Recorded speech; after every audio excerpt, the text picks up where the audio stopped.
It's that time again. I know what you're thinking. You want to know exactly who to pick in this draft. Maybe you've already drafted. You want to see who you can pick up off of a waiver wire. Well, today we're going to let you know, because this is In Your Face. In your face! In your face! In your face! In your face! In your face!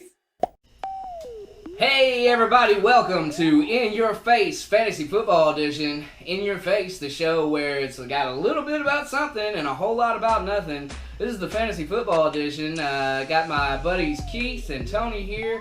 We're going to be talking about who you might want to pick up, who you might want to drop. And today we're going to be talking about who you like, who you don't like. The matchups this week. One of the guys that I do not like, that I would not start, Andrew Luck versus that Denver defense. What do you think? I am not a fan of Andrew Luck. Although he will put up stats, I think the best thing he can hope for in his career is to be the next Phillip Rivers. So, How many years do you think Andrew will be able to hang in there before it comes knocking at the door and it's just time to hang it up? Comment below. We're going to get a lot of Indy fans that just really it's easy to put up stats when your defense gives up 32 points a game. Huge! Who do I like this week in quarterbacks? I like Cam Newton going against that horrible San Francisco 49ers defense. Defense didn't look too horrible playing against St. Louis, but was that more St. Louis? Oh, or was that I think you San mean- Francisco? I think Was you that- mean- was that LA? wait, We mean the LA Rams. The Los Angeles Rams. Yeah, the LA high school team. I don't think you could really count that. That was like a scrimmage. Dude, when a fan comes out of the crowd and gets more yards than Todd Gurley, you know your team has got problems.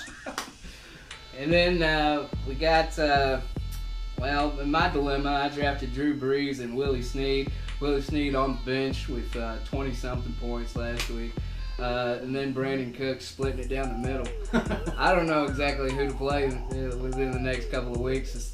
Whether should I play him? Should I not play him? I feel like I'm in one of those, the Denver Broncos situations a couple of years ago with the Manning guy. You never know who he's going to throw to. Last week he split it down the middle. The next week it could go all to Cooks. Who knows? So I'm still setting him on the bench for now. I don't know, for somebody you don't like, it's, did I mention Todd Gurley a minute ago? I think so. The LA Rams, they've got to actually face, Seattle.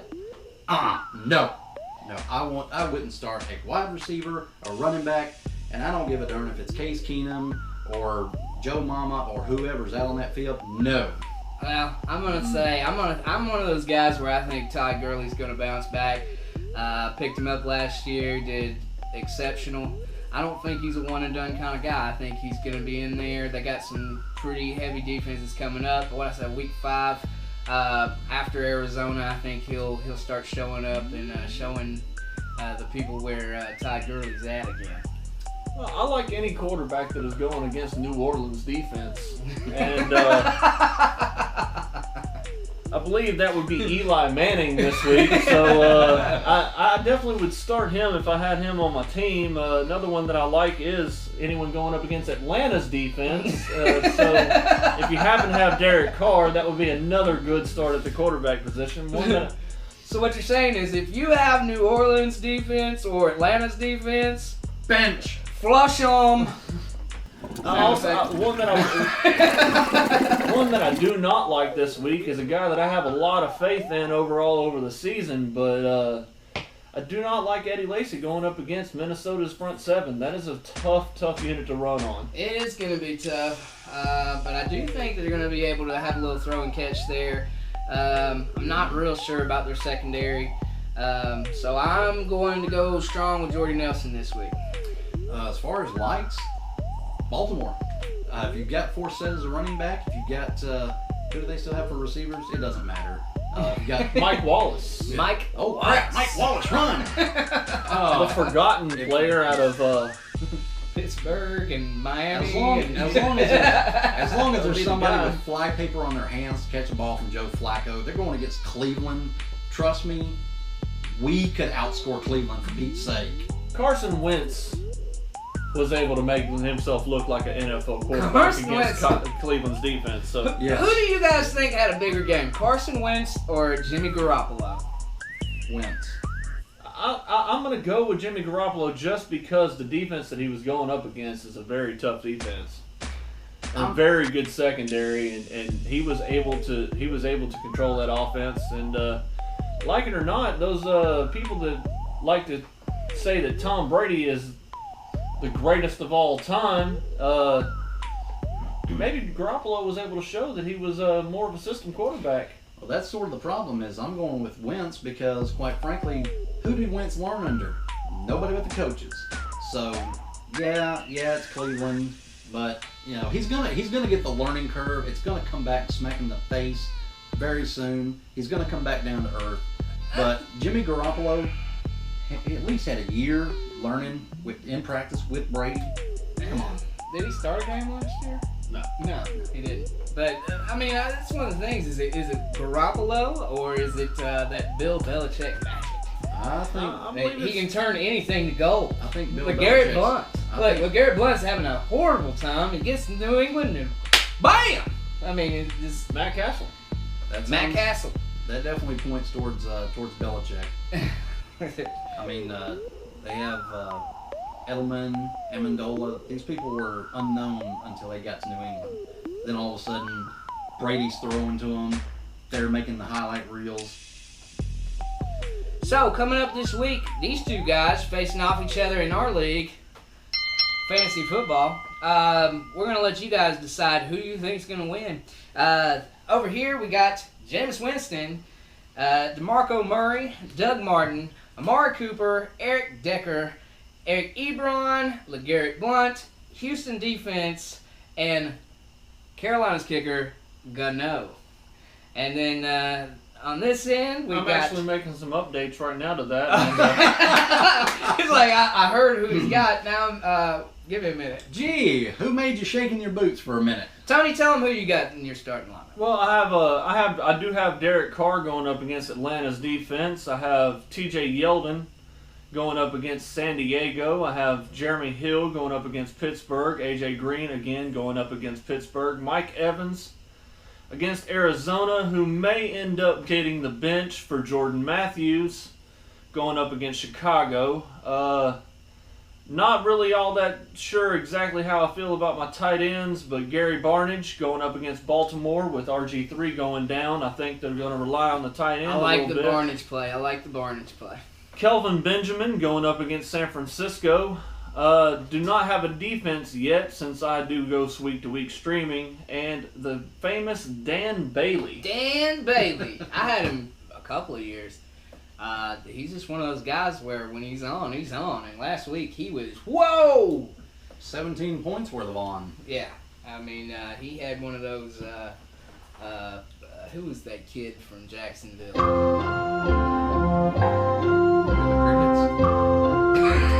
I was trying to think of who the guy is. That guy. The guy that hit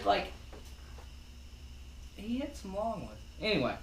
Alright, now's the time of the show where we're going to take a few phone calls. We're going to have a toll-free number. You can also reach us on Twitter, and that is at InYourFaceTube, right?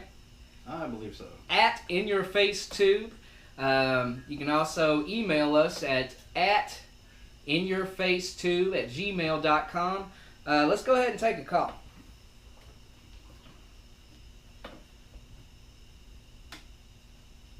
Hey guys, love the show. I got a question for you about my lineup. Maybe you can give me some help.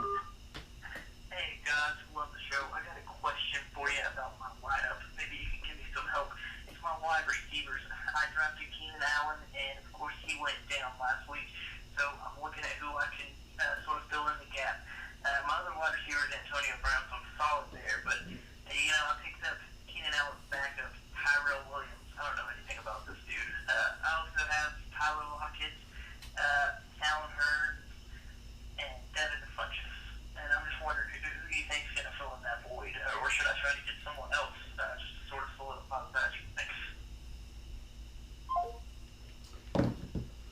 Well, what do you think? Well, as far as filling in the void, I think Phillip Rivers is going to rely on his old trusty Antonio Gates. I do like Allen Hurns. If you can ride with him. That's what I was going to say. I would probably go with Hurns out of the three. I mean, you're kind of looking at Curly, Mo, and Larry there. But if you're looking to pick someone up, I don't know how deep your league is, but I mean there are some good sleeper picks that I will be touching on later. But a couple other ones that I wouldn't mind looking at is Terrell Pryor coming out of Cleveland, and another one would possibly be Victor Cruz. Showed that he does look like he is coming back. We got to see a little salsa dance in the end zone this week. That's true. What do you think, Keith? Honestly, I would probably go ahead and give Tyrell Williams a look because that's really all that Rivers does is throw. Rivers is the king of junk. I mean, he just throws and throws and throws. Sometimes he throws to the wrong team, but he throws.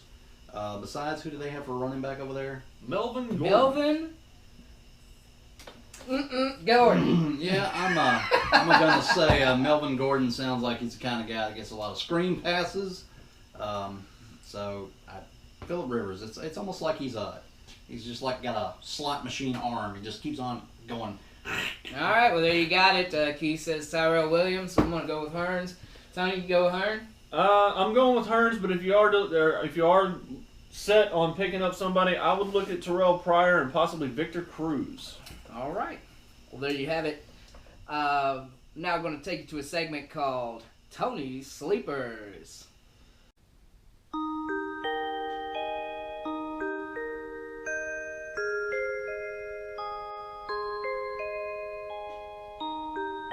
Alright, we're going to start this fantasy sleeper segment off by me going off on Mr. Will Fuller out of the Houston Texans. I really liked him coming out as the number 2 option out of Houston, but then you go and ruin it because I was supposed to talk about you as a sleeper pick. How are you supposed to be a sleeper pick when you go off for over 100 yards and a touchdown in week 1? That's not what sleepers are supposed to do.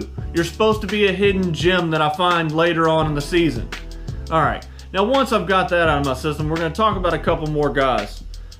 I really like what Tajay Sharp is doing out of Tennessee. He is taking on that number 1 role. He quietly put up 74 yards receiving last week. I feel like he's not being picked up in most leagues. I feel like he is a great pickup for those in deeper leagues. 10, 12-man leagues. Great pickup. I think he's going to do wonderful things this year. Another guy we're going to talk about is Mr. Eli Rogers coming out of Pittsburgh. With Marcus Wheaton down with a shoulder injury and Martavius Bryant still out with the suspension, I feel like if you're looking for a guy to fill in, maybe a cheap wide receiver on your week-to-week drafts, I feel like he's a good option in maybe a possible flex or maybe a cheap wide receiver 3 option. Maybe pick him up and see how he does for you. One guy that I'm also going to go off on is Gary Barnidge. What were you doing last week? I don't know how many drops you had, but you could have made a difference in that game. I still like Gary Barnidge. He was a top 3 tight end last year. With RG3 going down, I feel like if you're looking for a deeper tight end, possibly that could be an option. And with those 4 guys are my sleeper picks of the week. I really do like Barnidge. I think he's going to have a bounce back game. Tajay Sharp carrying over the performance from the preseason. Will Fuller, although he's being picked up in 60% of the leagues, I don't know if I can still call you a sleeper pick or not. I'm going to leave you in there. And like I said, Eli Rogers with the injuries and the suspensions over in Pittsburgh, I really like these 4 guys to have a good week this week. And with that, I am going to go back to bed. This has been the Fantasy Football edition of In Your Face.